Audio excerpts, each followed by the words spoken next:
Señorías, continuamos ya con la última comparecencia de la tarde y agradecemos la presencia a María de la Paz Agujeta Miriel, secretaria general de la Unión Sindical Obrera, USO, y agradecemos muchísimo su presencia aquí para darnos sus impresiones en torno a este proyecto de ley. Muy bien, pues muchas gracias, señorías. Muchas gracias, señora presidenta en funciones. Puede ser así. Señorías, portavoces de los grupos parlamentarios, encantada de estar nuevamente aquí con vosotros y exponeros cuáles son nuestras aportaciones a esta necesaria y bienvenida ley de autoridad del reconocimiento del profesorado. Ansiada, diría yo. Llevamos muchos años esperando esta ley y por fin, pues bueno, la tenemos delante.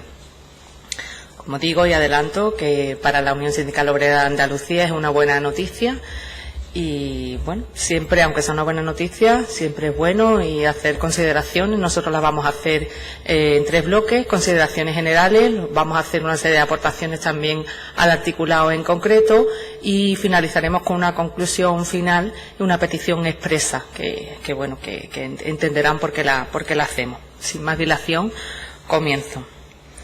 Antes que nada, vaya por delante nuestra enhorabuena a los ponentes de la Cámara por haber conseguido sacar adelante este proyecto de ley tras varias negativas acumuladas durante estos años, como ya sabemos, por legislaturas anteriores.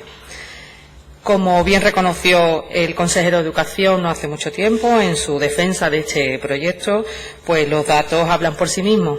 12.600 agresiones físicas durante el curso 18-19, 2.000 más que en el curso 16-17, además del total de conductas gravemente perjudiciales para la convivencia, como son las injurias, las vejaciones, humillaciones o amenazas, llegando a ser 33.745, un 10% más que en cursos anteriores.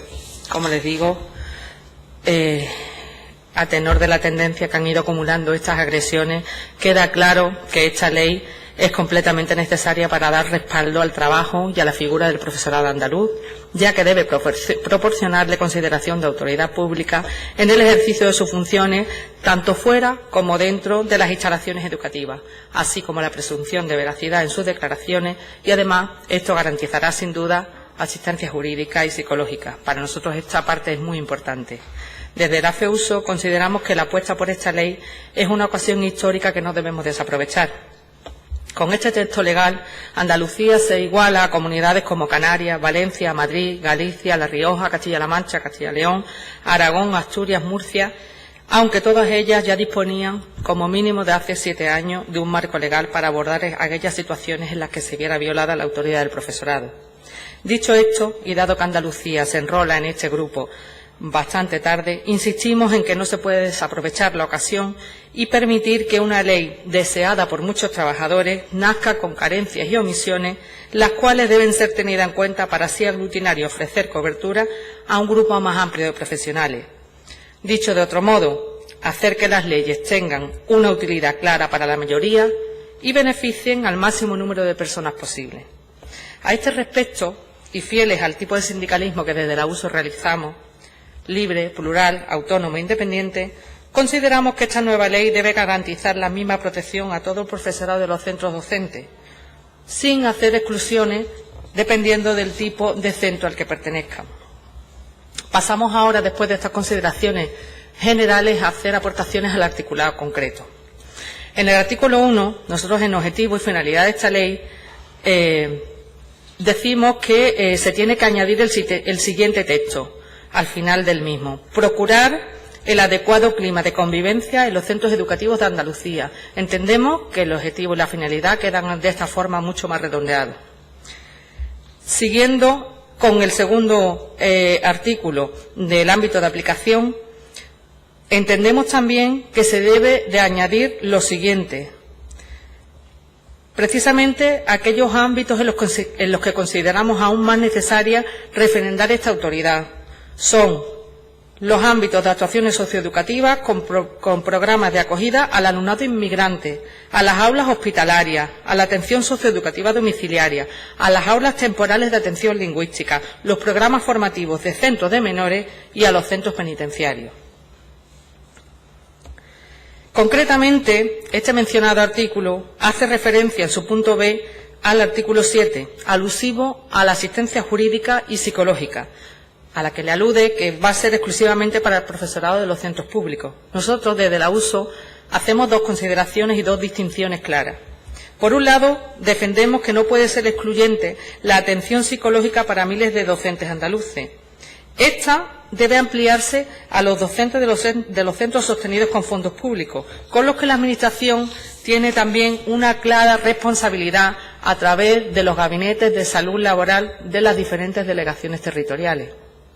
A nuestro juicio, solo debería de quedar la referencia del artículo 7 a la parte de la defensa jurídica, ya que en este aspecto también vemos una clara responsabilidad, en este caso, de las titularidades de los centros en los que el profesor o la profesora trabajen. Sin salir de este punto, también queremos hacer una mención a las referencias al artículo 8, tanto a sus epígrafes D y F. El apartado D habla de desarrollar protocolos de actuación que permitan articular eficazmente la protección, la asistencia y el apoyo al profesorado. Bajo nuestro punto de vista, habría que subrayar que esta medida debe afectar a todos los centros, con el fin de que estos protocolos sirvan de marco normativo base para los protocolos de los centros privados, de los privados concertados y de los que corresponden a la Administración. Sirva a modo de ejemplo el buen resultado que durante esta misma pandemia han tenido las instrucciones y los protocolos emitidos por Salud y por Educación conjuntamente y que han afectado a todos los centros. O sea que tenemos ahí muy claro y de hace muy poquito tiempo protocolos que afectan tanto a unos como a otros. Respecto al apartado F, también creemos que es importante, dice textualmente, reconocer la importante labor del personal docente con medidas que incidan en la mejora de sus condiciones laborales y retributivas. Igualmente, desde la Federación de Enseñanza de la Unión Sindical Obrera, consideramos que tienen que estar incluido el profesorado de los centros concertados, puesto que estos forman parte del sistema educativo público andaluz y las condiciones laborales y retributivas de este profesorado se negocian también, además de en su convenio de referencia, en la mesa de la concertada, que, como sus señorías bien saben, se lidera por la Consejería de Educación. En relación a este último punto, me van a permitir recordarles que existe un acuerdo de 28 del 10 de 2008 del Consejo de Gobierno por el que se aprueba un acuerdo de 2 de julio de 2008 formalizado por la Consejería de Educación, los sindicatos y las patronales y titulares de la enseñanza privada concertada. Y profundizando en este aspecto, cabe recordar que el convenio colectivo de la enseñanza concertada es de aplicación en todo el país y recoge en su disposición adicional octava que las comunidades y las ciudades autónomas se podrán alcanzar acuerdos en cuestiones como complementos retributivos para todo el personal afectado por este convenio y que el abono de estos complementos para los profesionales incluidos en la nómina de pago delegado estará condicionado a que sea hecho efectivo por la Administración educativa correspondiente, en este caso la Junta de Andalucía. Las empresas no abonarán directamente ninguna cantidad por estos conceptos y, en consecuencia, no estarán obligadas a ello. Igualmente, además, también en cuanto a las condiciones laborales de las que menciona ese mismo articulado al que hemos hecho referencia, respecto a los profesores de los centros concertados, se vienen negociando con la Administración andaluza mejoras de las mismas, tales como el acuerdo de acumulación de la estancia, el de jubilación parcial.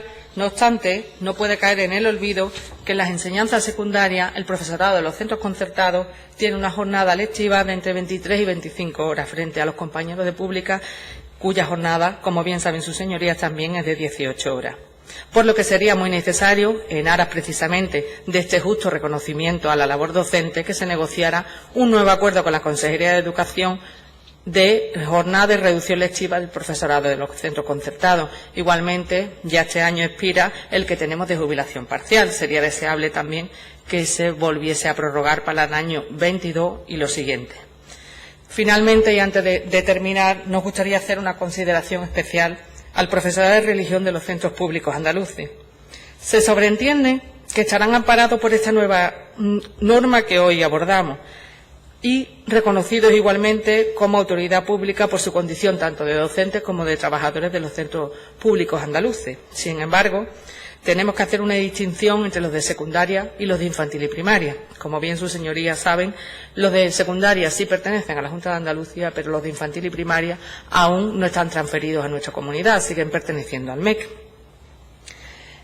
En este sentido, sí que queremos hacer una consideración muy especial que emanó de este mismo Parlamento. Estamos hoy en sede parlamentaria y tenemos la obligación moral y sindical de exigir a este Parlamento lo que se acordó el pasado 24 de septiembre de 2020, instando al Gobierno de la Junta de Andalucía a que solicitara al Estado las transferencias, por supuesto, con la correspondiente dotación económica, tanto de los profesores de infantil como de primaria, igual que sucede en la inmensa mayoría de las otras comunidades autónomas. Son unos 3.000 maestros, como bien saben, que prestan un destacado servicio educativo y social y que merecen el mismo reconocimiento laboral y salarial que cualquier otro trabajador de su ámbito. Y, desgraciadamente, y no en pocas ocasiones, se ven discriminados por pertenecer al MEC. Urge, por tanto, la puesta en marcha de las mencionadas transferencias a nuestra comunidad autónoma, Andalucía. A este colectivo ya se le vislumbra un escenario bastante complicado, como todos saben, con la entrada en vigor de la LOMLOE, promovida por la ministra Celaá. Así que, por favor, desde la USO, pedimos que nuevamente hagan valer cuanto antes su compromiso parlamentario y no dejen caer en saco roto el acuerdo que ustedes mismos adoptaron en esta casa de todos los andaluces.